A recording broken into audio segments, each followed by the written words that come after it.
विषय पर बोलने की या इस विषय को समझने की, चिंतन करने की मेरी अगर एकमात्र कोई पात्रता है तो वो ये है कि मैं आदरणीय श्री के.एन. गोविंदाचार्य जी की शिष्या हूं। उनके सानिध्य में, उनके साथ चल के, उनके साथ भारत की नदियों की यात्राएं करके, भारत के अध्यात्म को, भारत के वेदांत को, भारत की गुरु शिष्य परंपरा के माध्यम से जो भी थोड़ा बहुत मैं समझी हूं, आज के अपने इस विषय के माध्यम से आप सब लोगों तक पहुंचाने का प्रयास करूंगी। तो सबसे पहले मंच पर आसीन सभी लोगों को मेरा सादर प्रणाम। सभागार में मौजूद सभी लोगों को, मातृशक्ति को, जितने भी यहाँ पे भाई बंधु बैठे हैं, बड़े बुजुर्ग हैं, बच्चे हैं, सबको मेरा सादर प्रणाम। और अपने गुरु जी के श्री चरणों में प्रणाम करते हुए मैं आज के अपने इस वक्तव्य की शुरुआत करती हूँ। सबसे पहले तो मैंने आपसे कहा कि ये हिंदू चिंतन ना ही सिर्फ भारत बल्कि विश्व का विषय है। ऐसा मैंने क्यों कहा? पूरी दुनिया इस वक्त त्रस्त है, कुछ सवालों के जवाब ढूंढ रही है। एक देश दूसरे देश को मार रहा है। डेवलप्ड कंट्रीज, जो बड़े बड़े, जो कहते हैं कि जो सब कुछ पा लिए हैं देश, जिनके पास पैसा भी है, तकनीक भी है, उनके पास किसी चीज की कमी नहीं है, लेकिन आपस में मार रहे हैं, काट रहे हैं, बट रहे हैं, लड़ रहे हैं, बीमारियों का सामना कर रहे हैं, मानसिक बीमारियां, अलगाववाद, कट्टरवाद, आतंकवाद। दुनिया में ऐसी बहुत सी समस्याएं हैं जिनका सवाल पूरा विश्व ढूंढ रहा है। लेकिन सबसे खूबसूरत बात यह है कि उनके पास सवाल हैं और हमारे पास जवाब है।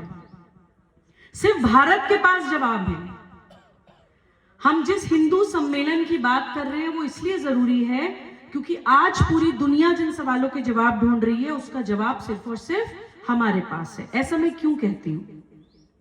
एक दिन मैंने अपने गुरुजी से पूछा, मैंने कहा गुरुजी आप कहते हैं कि हिंदू कोई पंथ, मजहब या रिलीजन नहीं है, हिंदू एक संस्कृति है। मैं सुबूही खान हूं, मेरा मजहब, मेरा पंथ इस्लाम है, लेकिन मेरी संस्कृति हिंदू है। तो इसको ऐसे बताइए कि किसी 10 साल के बच्चे को भी हम समझा पाए। अधिकतर लोग कंफ्यूज हो जाते हैं, लोगों को लगता है कि हिंदू होना मतलब हम किसी रिलीजन की बात कर रहे हैं। कभी कभी हम टीवी डिबेट पे भी देखते हैं कि अगर हिंदू राष्ट्र की बात हो जाए, हिंदू संस्कृति की बात हो जाए, तो बहुत सारे जो सूडो सेक्युलर्स हैं, बहुत सारे इंटेलेक्चुअल्स हैं, वो ये कहते हैं कि आप सेक्युलर देश में हिंदू राष्ट्र की बात कैसे कर सकते हैं। तो हम उन लोगों को भी जवाब दे पाए और हम खुद भी समझ पाए, उसके लिए सबसे पहले हमें अपने दिमाग में क्लियर करना होगा कि Hindu is not a religion but a civilisation, a culture. Hindu एक संस्कृति है, एक राष्ट्रीय पहचान है। तो एक दिन मैंने अपने गुरुजी से पूछा कि बहुत सिंपल भाषा में बता दीजिए, एक 10 साल के बच्चे को भी समझाना हो तो कैसे समझाएं? तो उनके जो शब्द थे वो आज मैं इस मंच के माध्यम से आप तक पहुंचाने जा रही हूं। और जो मैं बोलूंगी उससे पहले रिक्वेस्ट करती हूं कि जिनके पास मोबाइल फोन्स हो उसको रिकॉर्ड कर लीजिए, क्योंकि गोविंद जी का कहना है कि ये वाणी उनको भी किसी संत से प्राप्त हुई है। तो ये सिद्ध वाणी है, इसको कैप्चर कर लीजिए और अपने अपने सर्कल में कम से कम 10-10 लोगों के साथ इसको शेयर करिएगा, क्योंकि ये मेरी गुरु वाणी है जो मैं आगे आपको बोलने जा रही हूं। गोविंद जी कहते हैं हिंदुत्व यानी क्या? देश की कलेक्टिव स्मृति का परिपाक। वो क्या है? 5 बातें नमूने के तौर पे बताता हूं। पहला, सभी उपासना पद्धतियों से उसी परमात्मा की प्राप्ति होती है, यह विश्वास। दूसरा, एक ही सत्य सभी जड़ चेतन में अनुस्यूत है। Same consciousness permeates in all animate and inanimate matter, जो हमें भगवत गीता में भगवान कृष्ण भी बता के गए हैं कि चींटी से लेके पहाड़ तक मैं हूं। तीसरा, मातृत्व के गुण होने के कारण महिला यानी नारी का समाज में विशेष आदर। चौथा, मनुष्य प्रकृति का विजेता नहीं, प्रकृति का अंग है। इसी कारण हम प्रकृति के संरक्षण और संवर्धन की बात करते हैं। और पांचवा, खाओ पियो और मर जाओ, यही जीवन का अंतिम उद्देश्य नहीं है, इससे ऊपर भी जीवन का उद्देश्य है। मुट्ठी बांधे आए थे, हाथ पसारे जाएंगे, यह विश्वास। जो इन 5 बातों को मानता है वो हिंदू है। कोई फर्क नहीं पड़ता वो भगवान राम को मानता है, भगवान कृष्ण को मानता है, देवी माँ को मानता है, बाबा नानक को मानता है, महात्मा बुद्ध को मानता है, प्रॉफिट मोहम्मद सल्लल्लाहु अलैहि वसल्लम को मानता है, जीसस क्राइस्ट को मानता है, या किसी को नहीं मानता। किसी पेड़ को, प्रकृति को भी अगर पूछता है, या नास्तिक भी अगर है, भारत में नास्तिक की भी मान्यता रही है, नास्तिक की भी एक्सेप्टेंस रही है। Hindu and Sanatan culture is और has never been about any specific religion. किसी एक पूजा पद्धति या आराध्य की लड़ाई भारत में कभी नहीं रही है। जिस सांस्कृतिक पुनर्जागरण के लिए हम लड़ रहे हैं, ये सभाएं हो रही हैं, ये हिंदू सम्मेलन हो रहे हैं, वो इन 5 मूल्यों को बचाने की लड़ाई है। अगर आप इन 5 मूल्यों को जानते हैं, मानते हैं, समझते हैं, आत्मसात करके अपना जीवन जीते हैं, तो आप हिंदू हैं। और इन 5 मूल्यों की जरूरत पूरी दुनिया को क्यों है, आप सोचिए। जो मैंने आपको 5 मूल्य बताए, अगर ये हमारे अंदर और सबके अंदर आ जाएं, तो पूरी दुनिया जिन समस्याओं से जूझ रही है, क्या उनका समाधान नहीं हो जाएगा? ग्लोबल वार्मिंग, जलवायु आपातकाल जो हम देख रहे हैं, पहाड़ धंस रहे हैं, पानी सूख रहे हैं, कहीं बाढ़ आ रही है, जंगलों में आग लग रही है, जानवर एक्सटिंक्ट हो रहे हैं, कोविड जैसी बीमारियां, बायोलॉजिकल वॉर, अभी देखिए आगे आने समय में हमें पता नहीं क्या क्या देखने को मिलेगा। नारी के प्रति अपराध आप देखिए, हर समाज में जितनी भी यहाँ पे नारी देवी शक्ति बैठी है, वो इस बात को मानेंगी कि किसी भी समाज में, अभी भाई ने बड़ा अच्छा संगीत में बोला कि बाहर से नहीं, मैं अंदर से राम को मानता हूं या जानता हूं, कुछ इस तरह के शब्द थे। यही रामत्व हमें जगाना है। एक दिन मैंने गुरुजी से पूछा, जो लोग जानते हैं उनको पता होगा कि वो राम मंदिर आंदोलन के प्रणेताओं में से एक रहे हैं। राम मंदिर आंदोलन की जो नींव रखी थी, उन्होंने रखी थी। जब भूमि पूजन हो रहा था, जब भगवान राम की मूर्ति की स्थापना हुई, मैंने उनसे कहा कि आप तो बहुत खुश होंगे कि ये आपने सपना देखा था, ये सफल हुआ। तो उन्होंने कहा कि नहीं, खुश कहां, मंदिर बनना राम राज्य का अंत नहीं था, राम राज्य की शुरुआत थी। तो हमने पहला कदम तो रख दिया, लेकिन क्या हम उस रामत्व को समझे? वो राम राज्य जो वेलफेयर स्टेट था। राम राज्य का मतलब ये नहीं है कि आप किसी एक आराध्य को माने। राम राज्य का मतलब है एक वेलफेयर स्टेट जिसमें सब लोग बराबर हैं, जिसमें राजा और प्रजा के बीच कोई भय नहीं है, जिसमें पेड़ पौधे फलों से इतना लदे हुए हैं कि फलों के बोझ से झुके हुए हैं।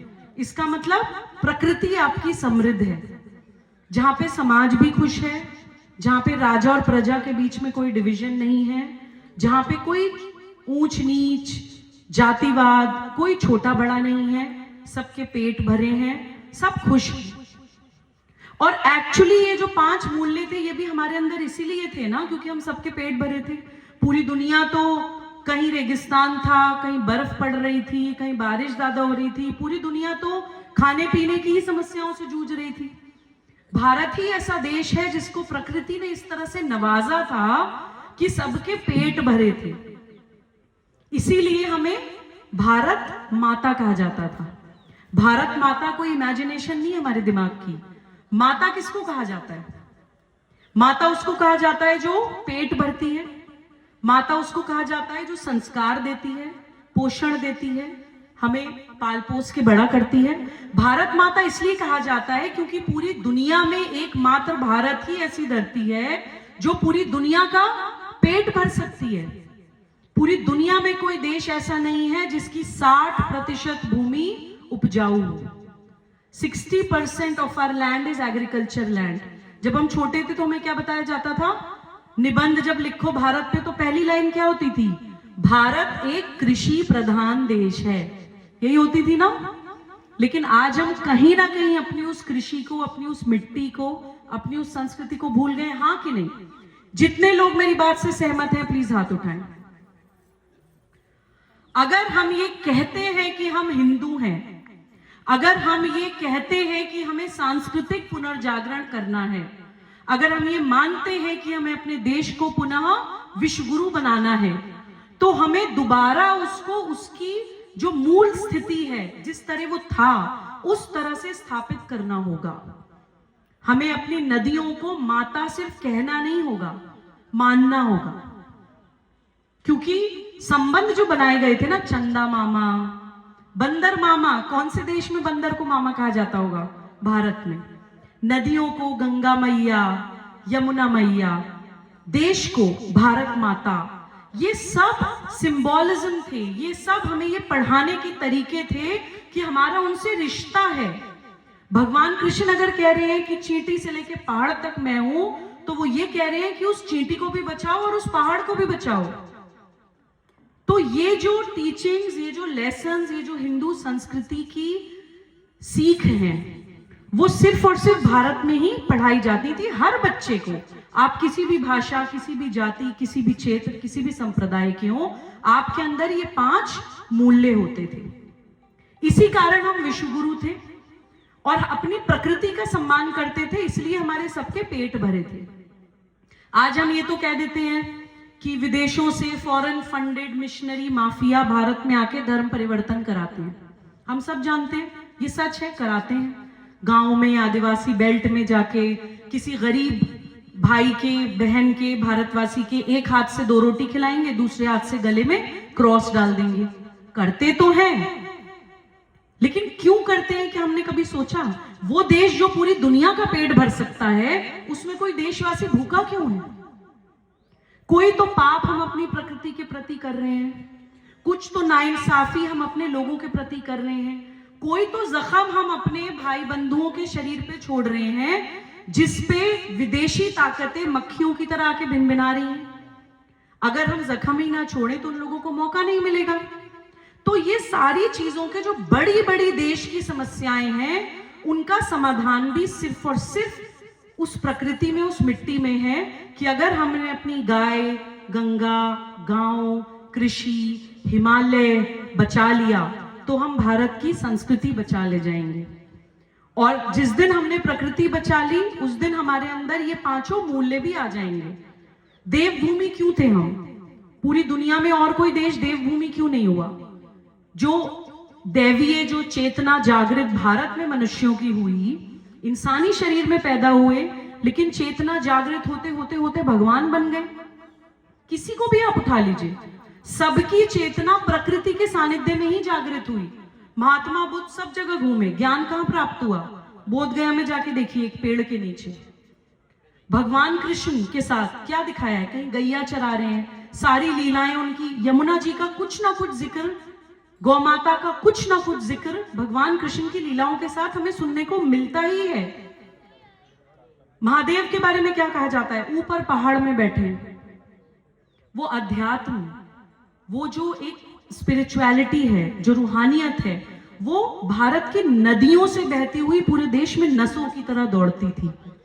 तो इसलिए हमारे यहाँ जो भगवान का भी जो अर्थ है ना, वो भी भूमि, गगन, वायु, अग्नि और नीर है। अगर हम भगवान को सिर्फ पूज रहे हैं, इसका भी एक उदाहरण याद आता है मुझे। एक बार मैं गुरुजी के साथ गंगा किनारे बैठी थी, तो वहां पे गंगा आरती हो रही थी। तो मैंने उनसे पूछा कि वो वहां से उठ के जाना चाह रहे थे। तो मैंने पूछा कि आप यहाँ से उठकर क्यों जाना चाह रहे हैं, ऐसी क्या बात है? तो उन्होंने कहा कि अगर हम गंगा मैया के स्वास्थ्य की चिंता किए बिना सिर्फ आरती करते हैं, तो वो ऐसा ही है जैसे शव का श्रृंगार करना। शव का श्रृंगार करना। तो बहुत से ऐसे पाप हम अपनी प्रकृति के प्रति कर रहे हैं जो हमें पता ही नहीं है।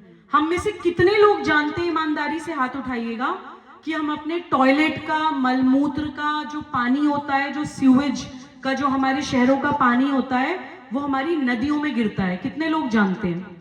हाथ उठाइए। क्या गिरना चाहिए?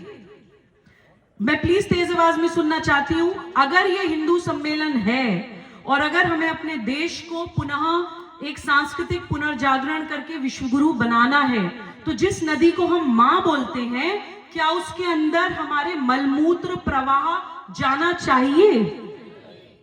लेकिन जाता है। इंडस्ट्रियल केमिकल वेस्ट, बड़ी बड़ी फैक्ट्रीज का वेस्ट उन्हीं नदियों में जाता है। हम लोग अपने तीर्थ स्थलों पे टूरिज्म को प्रमोट करने के लिए बड़ी बड़ी बिल्डिंग्स बना देते हैं। हमारा पहाड़, हमारा हिमालय जो देश का रक्षक है, वो धंस रहा है। तो हिंदू सम्मेलन में सबसे पहले हमें यह जानना होगा कि अगर हम हिंदू हैं और अगर हमें हिंदू बनना है तो हमें देश की प्रकृति की रक्षा करनी होगी। और एक बहुत सुंदर वाक्य गुरुजी बोलते हैं कि देशभक्ति केवल भावना नहीं, जीवन व्यवहार है। सिर्फ 15 अगस्त और 26 जनवरी को भारत माता की जय कर देने से भारत माता की जय नहीं होती है। क्या होता है देश, राष्ट्र क्या होता है? क्या कोई पॉलिटिकल मैप होता है? क्या कोई नक्शा होता है जिसकी हम जय कर देते हैं? कोई भी देश होता है, उस देश की मिट्टी, उस देश के जंगल, उस देश की प्रकृति, उस देश की खेती। तो भारत माता की जय का अर्थ सही मायने में होना चाहिए भारत के जल, जंगल, जमीन, जानवर और जन की जय। जिस दिन हम ये करने में सफल होंगे उस दिन हम सही मायने में बनेंगे हिंदू। और पहले खुद बनेंगे, उसके बाद पूरे विश्व को आईना दिखाएंगे। कि जो लोग हमारा मजाक उड़ाते थे, हमें स्नेक चार्मर्स बोलते थे विदेशी ताकतें, कि ये तो सांप को दूध पिलाने वाले लोग हैं, ये तो सांप को भी दूध पिलाते हैं, हमें बैकवर्ड बोलते थे। आज वो लोग जान रहे हैं कि हम प्रकृति पूजक, हम जो नदियों को मां मानने वाले लोग थे, जो हम पहाड़ को जो है भगवान के रूप में देखा करते थे, हम पेड़ पौधों के पत्ते तोड़ने से पहले हाथ जोड़ा करते थे, हम सांप को दूध पिलाते थे। आज पूरी दुनिया ये जान रही है कि भारत सही था, क्योंकि सारी टेक्नोलॉजी, सारा पैसा, सब कुछ मिलकर भी उस जलवायु आपातकाल को रोक नहीं पा रहे हैं जो पूरी दुनिया को लेकर डूबेगा। कितना भी पैसा, कितनी भी तकनीक उस जलवायु आपात को रोक नहीं पाएगी जिस समय प्रकृति अपने उस रूप में आएगी। और सबको पता है कि नारी की भगवत गीता में भी तुलना प्रकृति से की गई है। वो जन्म भी देती है, वो पोषण भी देती है, लेकिन जब वो विनाश करने पे आती है तो फिर बड़ी बड़ी ताकतें उसका सामना नहीं कर सकती। तो आज के इस दिन, इस विषय पर आप लोगों से मेरी ये रिक्वेस्ट है, ये अपील है कि अपने अपने स्तर पे हम देश की प्रकृति को बचाने की छोटे छोटे, बड़े बड़े जो कदम ले सकते हैं वो लें। जरूरी नहीं कि कोई विधायक हो, मंत्री हो, मुख्यमंत्री हो या प्रधानमंत्री हो, उन्हीं की कोई जिम्मेदारी होती है देश के प्रति, या उन्हीं का कोई अधिकार क्षेत्र होता है। हम सब का, यहाँ पर जितने भी लोग हैं, सबका कोई ना कोई अधिकार क्षेत्र होगा। ये आश्रम, या हमारा अपना घर, या हमारा अपना कमरा, या हमारा अपना शरीर, हमारे अपने बच्चे, कोई तो अधिकार क्षेत्र है ना जहां हमारी चलती है। हाथ खड़े करिए कि किस किस को लगता है कि हमारा कुछ ना कुछ अधिकार क्षेत्र है। कोई व्यक्ति दुनिया में ऐसा नहीं है जिसके पास कुछ ना कुछ पावर ना हो। कोई ना कोई क्षेत्र ऐसा है जहां पे जो आप चाहेंगे वो होगा।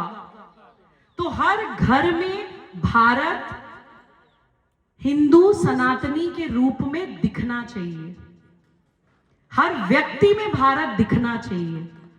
तो आज के इस हिंदू सम्मेलन में अगर मैं ये बात, छोटी सी बात आप लोगों तक पहुंचा पाती हूं, तो मैं अपने आप को यहाँ आना, अपने इस वाणी को, इस वक्तव्य को आप लोगों के सम्मुख रखना, मैं अपनी यहाँ आने की सफलता मानूंगी।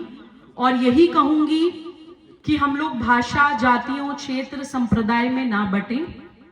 हमें हिंदू और सनातनी होकर इस भूखंड को बचाना है, क्योंकि आगे आने वाला समय पूरी दुनिया के लिए बहुत खतरनाक है। और जिन सवालों के वो जवाब ढूंढ रहे हैं वो भारत में ही आके मिलेंगे, और तभी हम विश्वगुरु बनेंगे। ये भी याद रखिएगा। अगर हमें लगता है कि हम विदेशों की नकल करके या कुछ ट्रिलियन इकोनॉमी बनके, उनके जितना पैसा कमा के, उनकी जितनी तकनीकी डेवलपमेंट्स करके विश्वगुरु बन जाएंगे, तो ये हमारी गलतफहमी है। क्योंकि अगर इन चीजों से बनना होता तो वो लोग बन गए होते, वो भी परेशान है। तो विश्वगुरु हम तब बनेंगे जब हम उन देशों को रास्ता दिखाएंगे, उन प्रॉब्लम्स का सॉल्यूशंस देंगे। और गुरु कौन होता है? गुरु वो होता है जो आपके सवालों का जवाब दे। गुरु वो होता है जो आपको अंधेरे से रोशनी की ओर लेकर आए। गुरु वो होता है जो आपकी बिखरी हुई ऊर्जा को समेटकर एक सही दिशा दे दे। तो जब हम वो रोशनी दिखाएंगे, वो सवालों के जवाब देंगे, वो दिशा देंगे, तभी हम सही मायनों में विश्व गुरु बनेंगे। और आप लोगों को ये बात बताते हुए मुझे एक उदाहरण याद आता है। गुरुजी बताते हैं कि एक बार वो केदारनाथ गए, तो वहां पर एक पंडित जी थे, पूजा की तैयारी हो रही थी, तो वो पूजा के लिए कुछ ब्रह्म कमल उनको तोड़ने थे। तो जितनी जगह से वो ब्रह्म कमल तोड़ रहे थे उतनी जगह वो चीनी और शहद डाल रहे थे। उनसे पूछा कि आप ऐसा क्यों कर रहे हैं? तो उन्होंने, स्वामी जी ने, पंडित जी ने ये जवाब दिया कि जितने ब्रह्म कमल मैं तोड़ूंगा वो कुछ ना कुछ जीव जंतुओं के, कीट पतंगों का आहार होगा, तो मैं किसी की भूख का कारण ना बनूं। तो अगर मैं अपने इस्तेमाल के लिए प्रकृति से कुछ ले रहा हूं तो मुझे तुरंत प्रकृति को वो चीज देनी है। ये होता है Hindu. This is the definition of Hindu. और बहुत सिंपल है। इन 5 मूल्यों को जान लीजिए, आत्मसात कर लीजिए, प्रकृति से एक हो जाइए, तभी हम हिंदू बनेंगे, तभी हम देश को विश्वगुरु बना पाएंगे। आज हम सब भटके हुए हैं, सही और गलत में फर्क करना भूल गए हैं। कोई भी आके कुछ भी कह के हमें कोई भी दिशा दिखा जाता है, हम भटक जाते हैं। आज सबकी चेतना, सबकी ऊर्जा बिखरी हुई है, और उसका भी प्रमुख कारण है कि हम प्रकृति से दूर हैं। क्योंकि हमारा शरीर किन तत्वों से बना है? 5 तत्वों से हमारा शरीर बना है, क्षिति, जल, पावक, गगन, समीरा।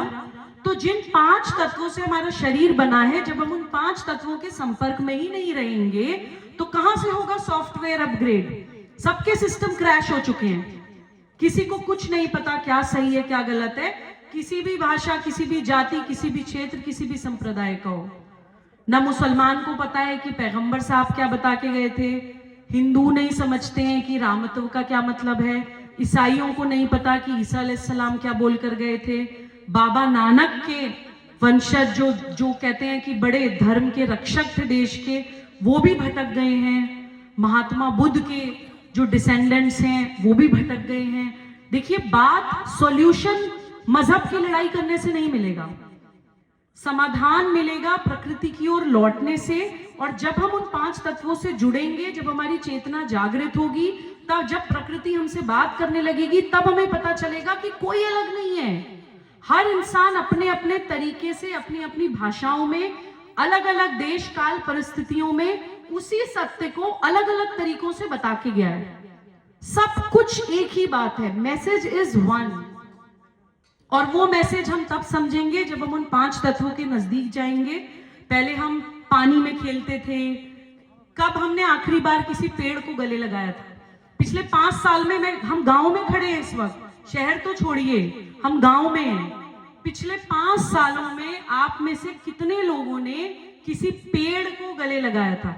हाथ खड़ा कीजिए। देखिए, गांव में कम से कम जिन लोगों ने हाथ खड़ा किया है उनके लिए एक बार जोरदार तालियां।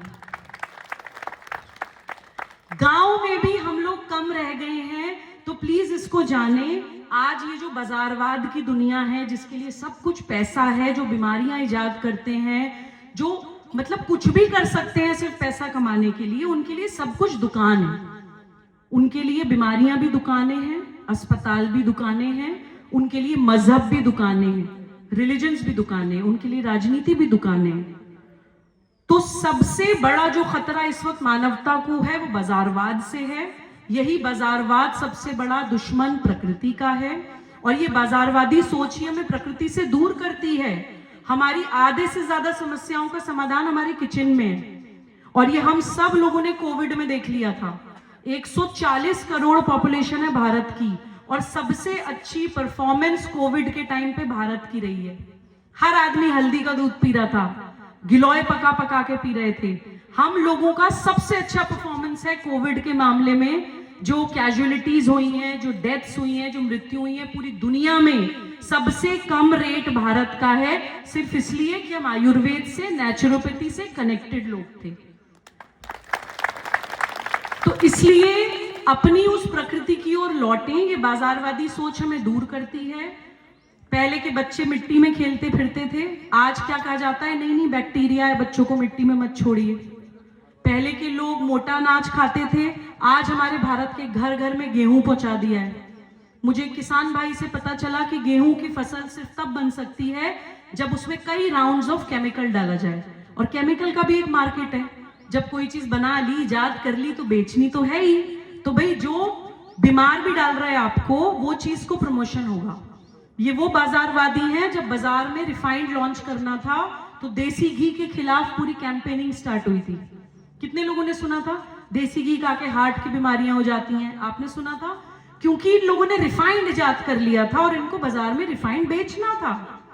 तो इसलिए अपनी इंडिक प्रैक्टिसेस, अपनी इंडिजिनस प्रैक्टिसेस, अपनी भारत केंद्रित, प्रकृति केंद्रित व्यवस्थाओं की ओर लौटें। वही होगा सही मायने में हिंदू राष्ट्र, और वही होगा सही मायने में राष्ट्र प्रेम। इसी बात के साथ मैं अपनी वाणी को विराम देती हूं। जय हिंद, वंदे मातरम।